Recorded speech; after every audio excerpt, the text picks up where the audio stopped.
nk'uko umubiri wacu tuwugaburira niko dukwiriye kugaburira umuntu wacu w'imbere kugira ngo akomere, akure, yirinde. Tubahaye ikaze mu biganiro byacu by'umugati w'ubugingo, aho tuzajya dusangira ijambo ry'Imana n'ibindi biganiro byerekeye kugaburira umuntu, kuko umuntu atazabeshwaho n'umutsima gusa, ahubwo azabeshwaho n'ijambo ry'Imana.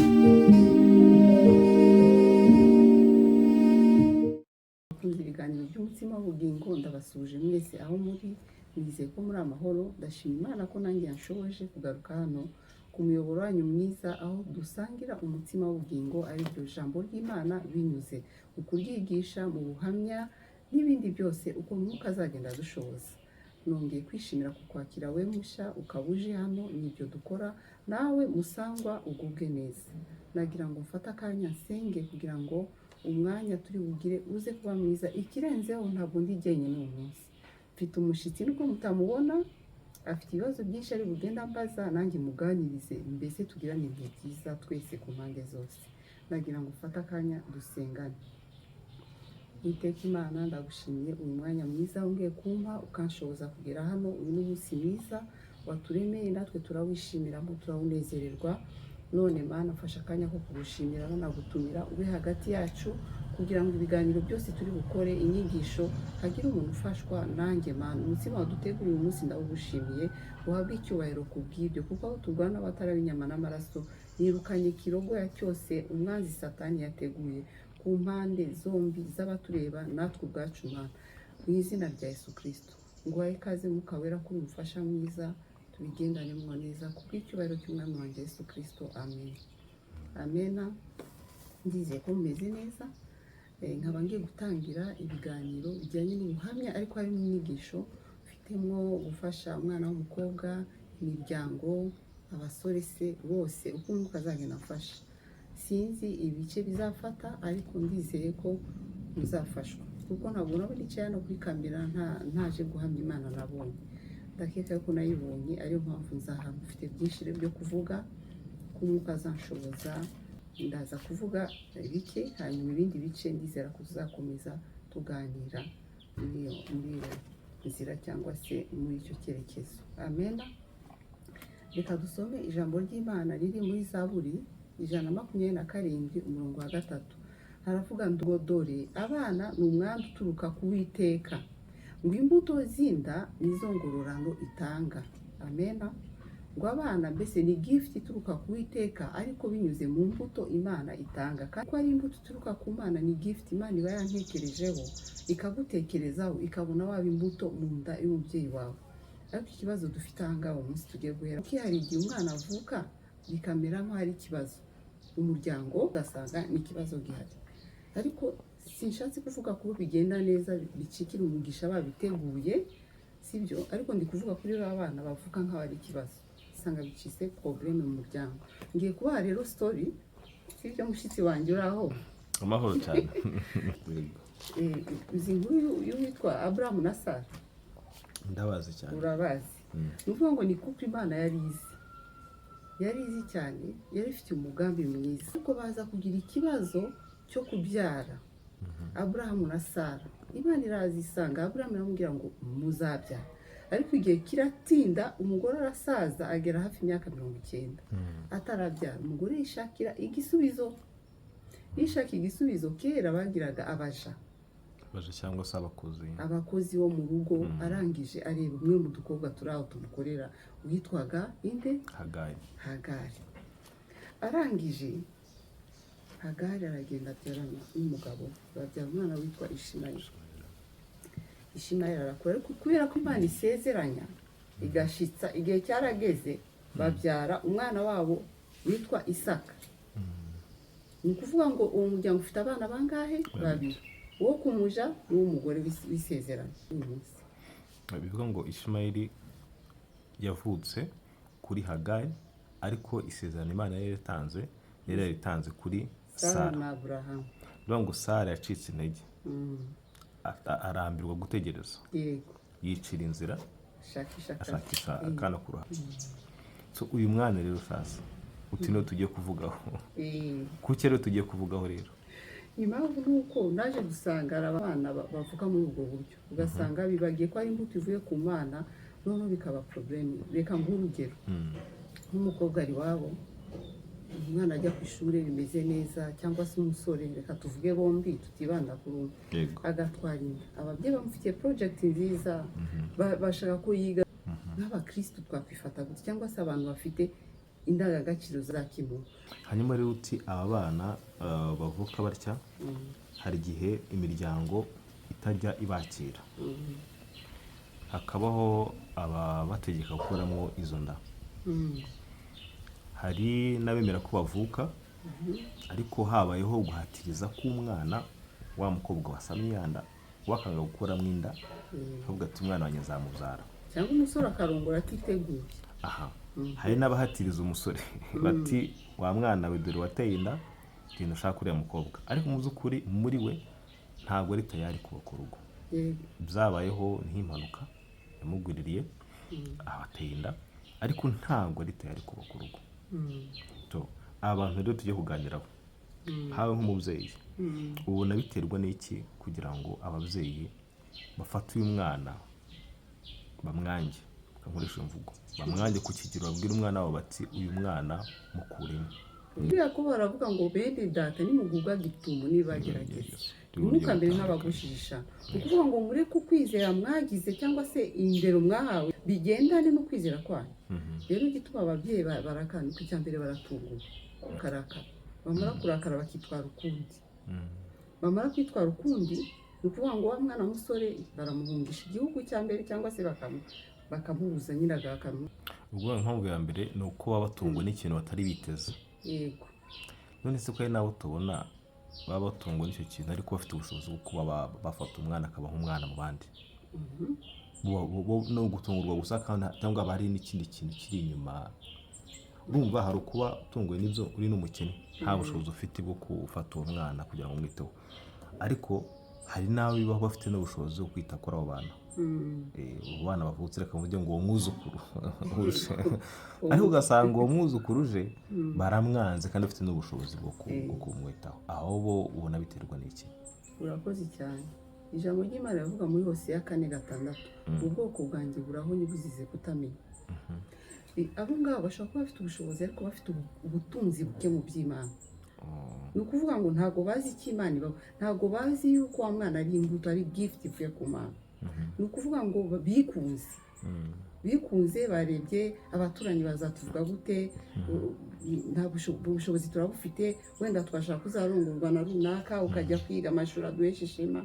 Ibyo byose ni ibintu bibiri niko nabyo. Icya mbere kutamenya icyo Imana ivuga n'agaciro k'umuntu. Muri Yakobo muri Yeremiya arimo aravuga ngo utaraba urusoro mu ndani ko nari muzi. Ni ukuvuga ngo umuntu wese ubona mu muhanda ugenda Imana imufite umugambi, yari imuzi izi impamvu yakuremye yandemye n'impamvu uyu mwana atunguranye muri uwo muryango. Rero ndakeka cyangwa se niko nibyira ubumenyi bw'ike bw'ijambo ry'Imana. Uwo muntu ufite ubushobozi, uwo muntu uzwi, uwo muntu ukomeye kuvuga ngo ese barambona bate, barabyumva bate, baradufata bate, ko kwikunda nyine no kudaha agaciro umuntu. Hanyuma uyu mukobwa rero nawe arasamye ariko noneho we ntashaka umwana arasamye. Numva ni ibintu bitangaje cyane. Wowe urasamye wayikuze ubishaka uzi neza ko uzasama cyangwa se nta n'ibyo aruzi kwa ariko baba bizi benshi. Noneho wowe ubwawe wigira inama yo gukuramo iyo nda, gusa ababyeyi kugiramo inama n'umukobwa. Uyu mukobwa ubona biterwa n'iki? Impamvu bamera gutyo nabo ni ubwoba. Uri ubwoba ni ikintu kibi.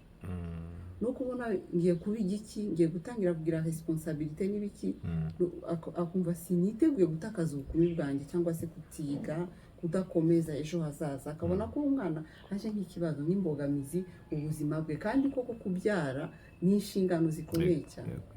Ni inshingano zikomeye cyane. Rero ariko dufite Imana kuko nababwiye ngo mureke kwizera kwanyu gusohoze imirimo yako, sibyo? Uyu Hagari afite ukuntu byagenze gusa nkaho dufata gusoza ariko turacyakomeje gusa nkaho tureba rusesengura icyo kibazo muri sosiyete kuko kirahari cyane.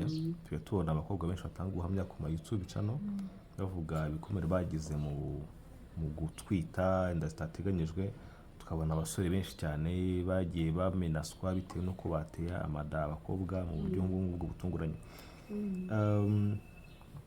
Uyu munsi wa none mu Rwanda twagerageje kurwanya ibyo bintu by'ihohoterwa rikorerwa abakobwa.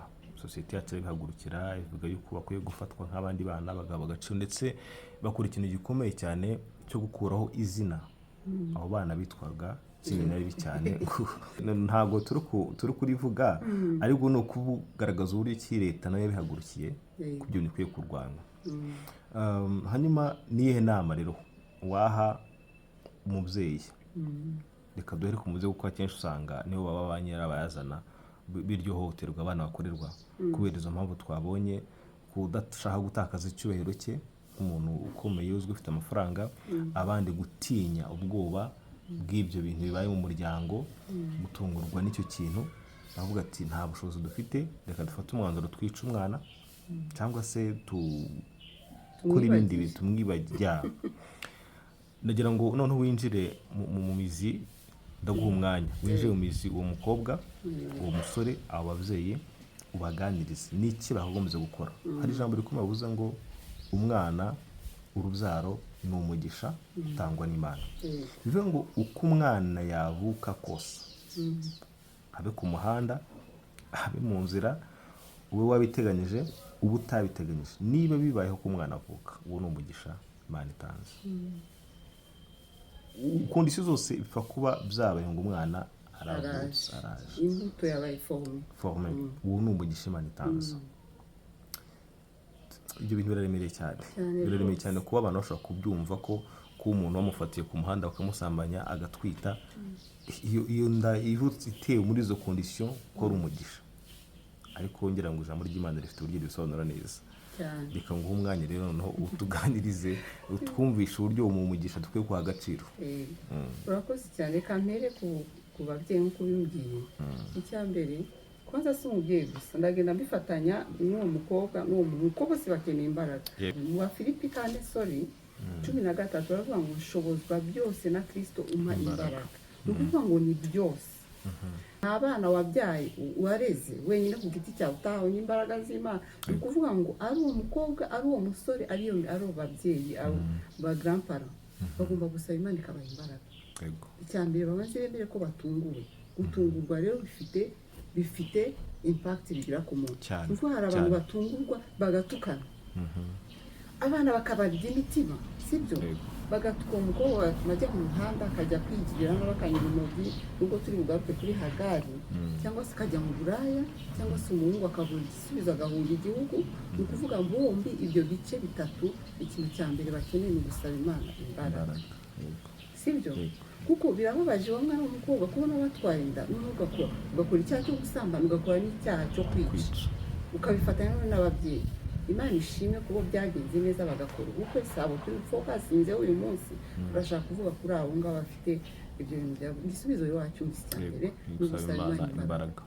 Icya kabiri ngomba kubwira bose ni ukuvuga ngo Imana yabonye ko muri abo kwizerwa ibashinga umurimo wabo, kuko kurera umwana ni mission. Yesu ashimwe.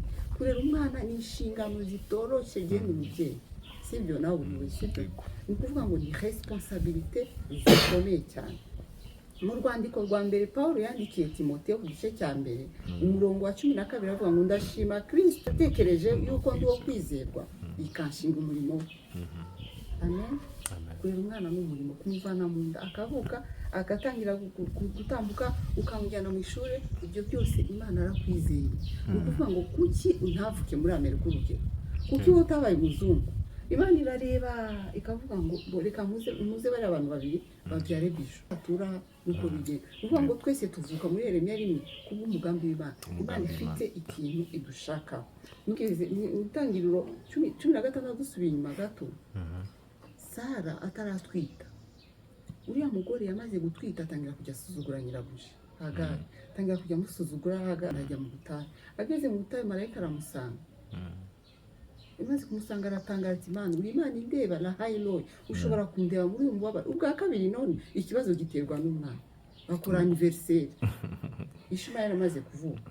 ndabiseka cyane arabipinga. Umusore ari bumve soma hano yirebe nka Aburahamu icyo akwiriye gukora, sibyo? N'umukobwa yirebe nka Hagari, turebe ukuntu Hagari yikomporse n'icyo Imana yamusabye muri buriya butayu. Yesu ashimwe. Reka dusomereye Itangiriro 21, duhere ku murongo wa 8. Ku munsi Isaka yacukiyeho, Aburahamu ararika abantu benshi arabagaburira. 9, Sara abona umuhungu wa Hagari umunyegiputakazi uwo yabyaranye na Aburahamu abaseka. Birababaje kuba uri muri pati umuntu ari mu nguni arimo arabyana inzara se, kandi ari umwana w'umugabo wawe.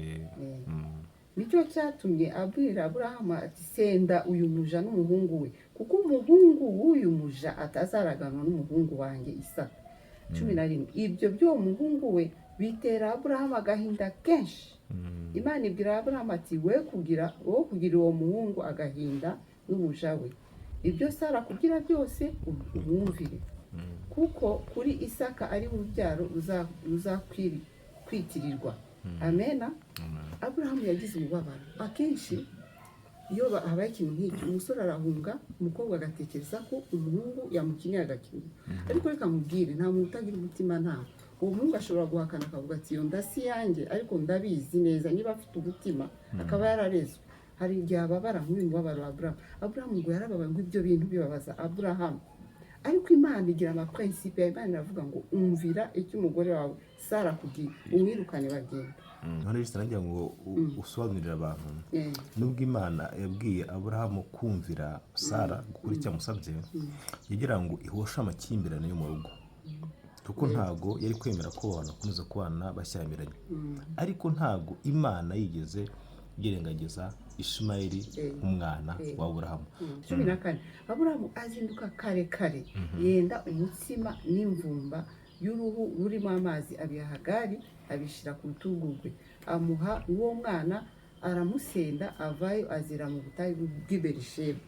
Ni ukuvuga ngo imvumba uyu munsi ishobora kwigereranya na kariya gatelefoni uriya musore aguhamagaza. Yesu ashimwe. Ngo amuha umutsima amuha n'amazi, ariko aragenda.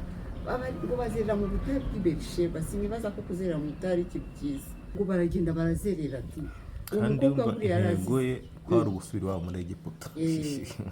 Ngo ikintu kibi cyane, yaziraga ashaka gusubira iwabo muri Egiputa. Amen. 15, ngo yamvumba ishyiramo amazi. Kuvuga ngo barabiriye, hari ikizuba mu butayu, hari inzara, hari inyota muri desert. Noneho ngo wa mutsima urarangira n'aya mazi arashira, ibinga bamaze kugwa bigashira. Ariko nagira ngo ubwire, reka ukwizera kwawe gusohoza umurimo wako. Birasaba ko wihangana. Uwo mukobwa ngo yaragiye arazerera n'akana ke. Abazerera ni kuri umwimura mu rugo by'ahandi, ugenda hariya, ushobora kuba utajya mu butayu ukajya gusaba indaro bene wanyu, ukajya kwa kazini, ukajya kwa anko, za mvumba zigashira, umuntu ashobora kugufata. Nagira ngo twigirane ikintu cyo kubabarira abantu. Aburahamu yakoze uko ashoboye, kandi Imana yasomye umutima, ibona ko afite umubabaro. Imvumba ishize wakora iki nk'umukobwa? Aha rero mushaka hari urufunguzo rwo kugira ngo ngire inama abana b'abakobwa bafatika. Amen. Ngo aragenda yicara amwereka, yamvumba ishizemo amazi, arambika umwana munsi y'igiti cyaho. Abakobwa muri iki gihe ukuntu babarambika, barabafata bakabarambika muri famiye, akamurambika kwa grand-mère, akamurambika kwa musaza we, akigendera ku nshuti ye. Kandi akenshi abakobwa buriya yewe nzi ko ari cyo bita instinct maternel. Umubyeyi yabyaye umukobwa ari kumutwinda, igenda ibuka ko mbyaye bwa mbere nakoze urukundo mama ntige, sinari nzi ko mukunda kuriya. Ni ukuvuga ngo biratangaje kubona umuntu afata umwana akamurambika hirya.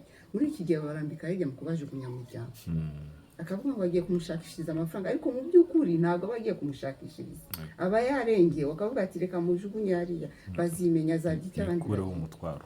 Kuko umwana na nyina buriya baba bafatanye cyane. Yesu ashimwe.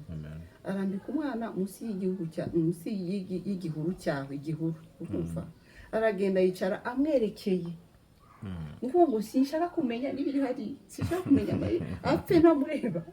Uterekeza benshi bakunda guhita babwira abakobwa ngo ugenda ngo ni igicucu ngo yararumbye. Ariko by'ukuzanya abahanga Imana nifasha nzabazana. Nabo bafite ikibazo mu mutwe baba yafite, ababuze ukuntu abigenza. Ngo aragenda ngo yicara amwerekeye di. Ngo ati none umaze kwerekera ikibazo, hari igihe ugira ikibazo kikakurengera ukabona sinshaka no kukireba, sinshaka gufungura uriya mufuka, sinshaka gufungura kiriya giti, kirimo ibintu bimbabaza.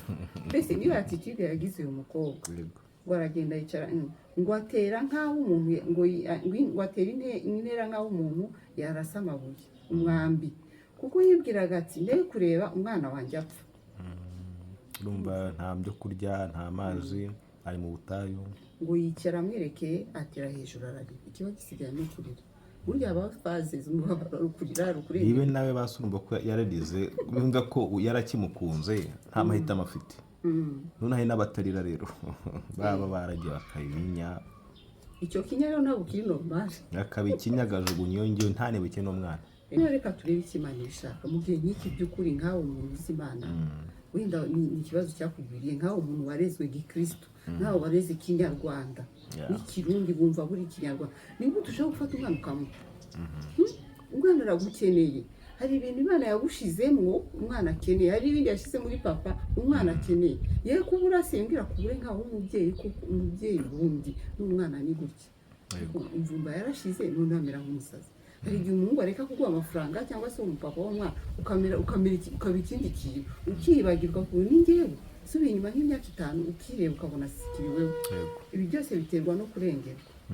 17 rero Imana igira igushiriza imvura ababi n'abeza. Imana yumva ijwi ry'uwo muhungu, ngo marayika w'Imana ari mu ijuru ahamagara Hagari, aramubwira ati ubaye ute Hagari? Hari igihe Imana ishobora kubaza Bahati ikavuga ubaye ute Bahati?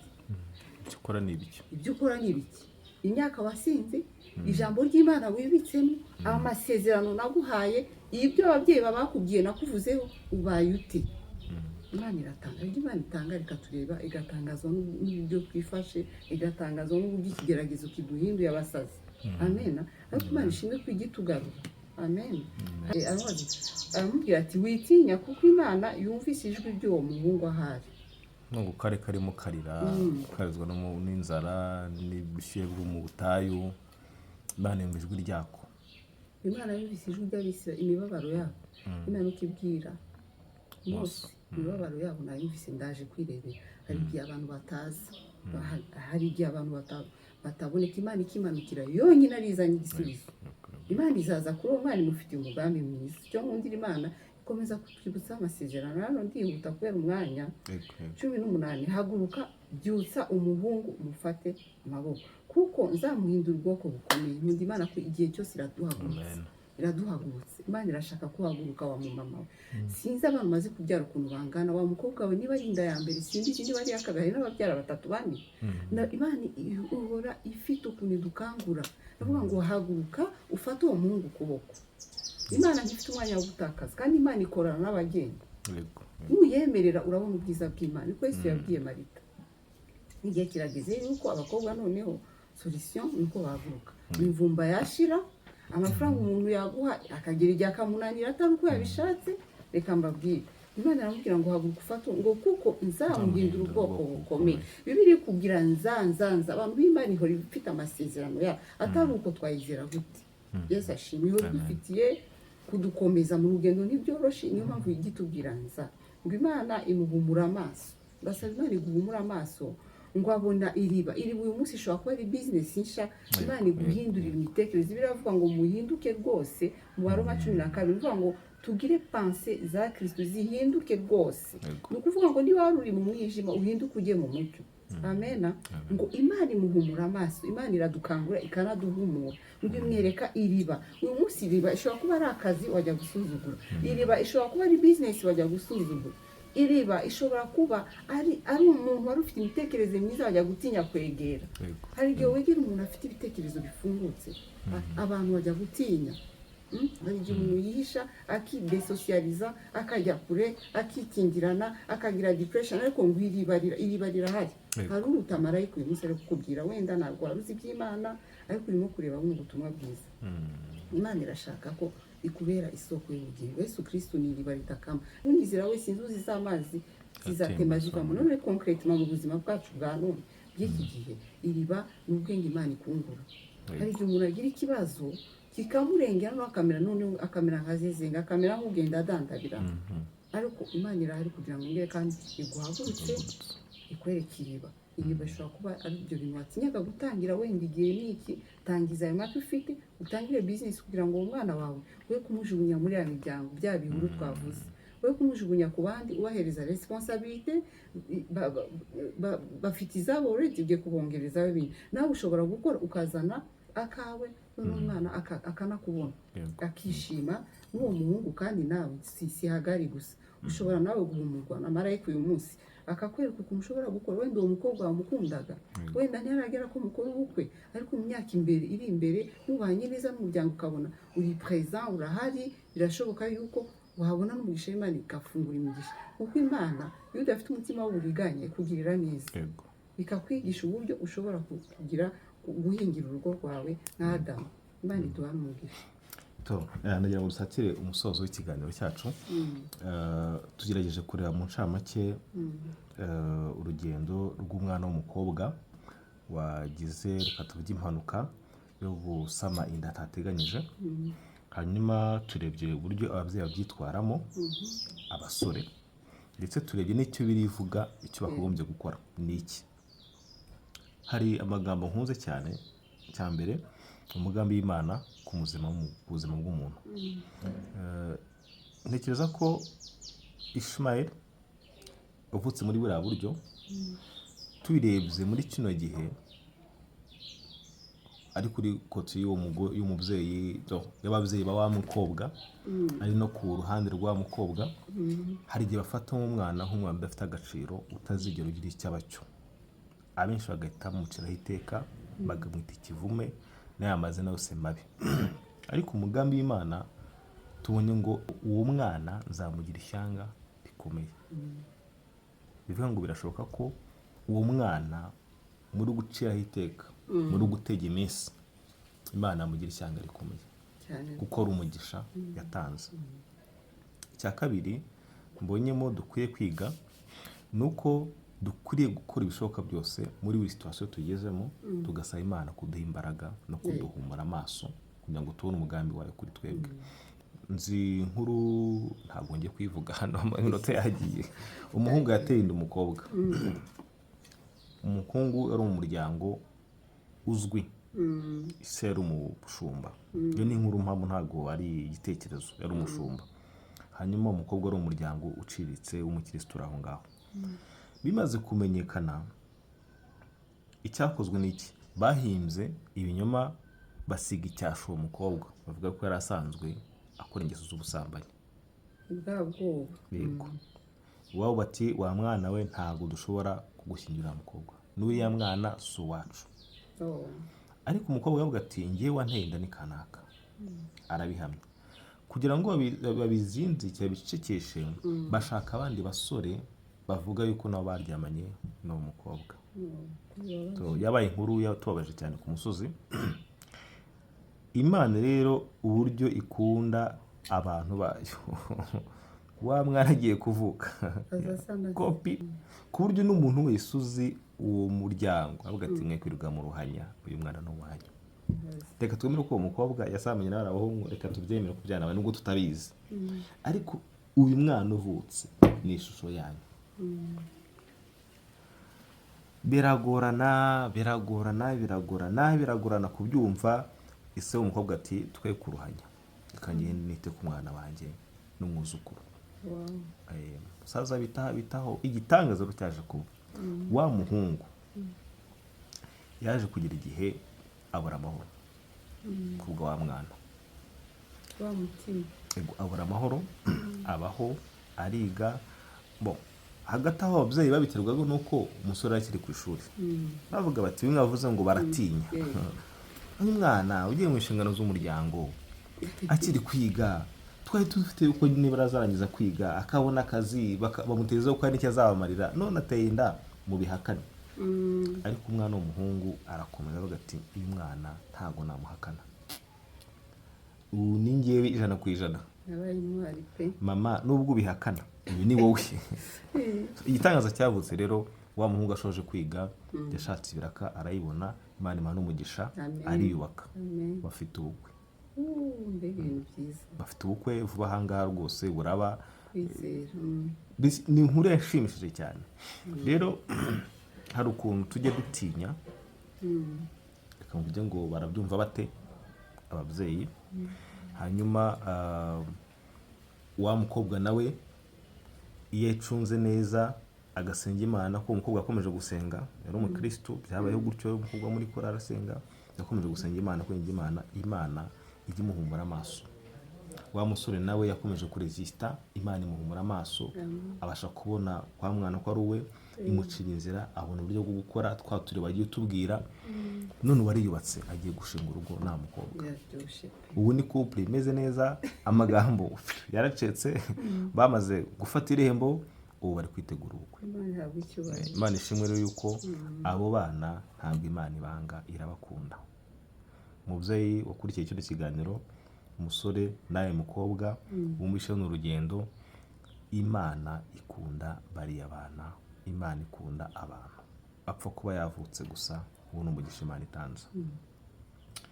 Ubutaha uzajya udutegura noneho ibiganiro, tuganire ubuzima bw'umwana wavukijwe uburenganzira, ntabwo yakiriwe. Kuvuka baramwanze, akuze muri bwa buryo bwo guhererekanwa hirya no hino, umunsi ari kwa tante, ejo ari kwa oncle, ejo ari kwa grand-père, ejo ari kwa grand-mère, ejo ari ku nshuti tititititi. Uwo mwana nize ngaruka agira mu buzima bwe, dukwiye kwirinda kugira ngo dukumire izo ngaruka muri sosiyete yacu. Mbo n'ibindi Imana izagenda guhishurira, kuko iyi ni topic nini cyane hoye tuganiraho ku buryo buri munsi twaye tunayivuga. Bantu mudukurikiye numva yuko rero dufite agahisho, geragira ngo niba nta kindi babwira abantu badukurikiye, naguha umwanya ukabashimira, ukabasengera, tugasubika iki gice. Turasubika kabisa, ntabwo mvuga byinshi, ndashoje. Kuri 20 aravuga ngo nuko Imana ibana n'uwo muhungu, arakura turamutaye, aba umurashi. Ukuvuga hari ikintu uwo mwana azaba, niko nabo bakibaye uyu munsi. Zahera aho ngaho twige kuri abo bana, aho niho nzinjira cyane mu kuvuga. Zana ibisubizo kuri abo bana, imbogamizi bagira, n'ukuntu Imana igira neza. Kadusenge. Mana turagushimiye kuko wabanye natwe, tubereye alpha, none tugeze ku musozo w'igice cya mbere. Wakoze kudushoboza ibyuma bikagenda neza, tukabivuga mu njyana twumva wari urimo. Wakoze, none turasenga Imana ngo ntabari kubivuga gusa, ugenderere umwana w'umukobwa, Mana umurinde kwica, ugenderere imiryango ibabaye irishoke, ugenderere umusore wose wahumura amaso. Natwe Mana dukeneye guhumuka amaso ubundi buryo. Ego isoko ryiza Yesu, ndakwinginze rero soko imara inyota, utembe ku muntu wese uzareba buno butumwa bwiza, ubasange Mwuka wawe ubasobanurire ibyo ntashoboye kuvuga, bajye imbere kandi Imana ubahe gushira hamwe, haba imiryango yose bashire hamwe kugira ngo basandaze inzangano zishire mu miryango, ube gukomeretsa abana b'abakobwa. Mana ubomore aho bari n'abahungu, ubagirire neza. Tugushimiye umugambi mwiza dufitiye twese, mu izina rya Yesu Kristo bisenze twizeye, amen. Imana ibahe umugisha naho gutaha. Amen.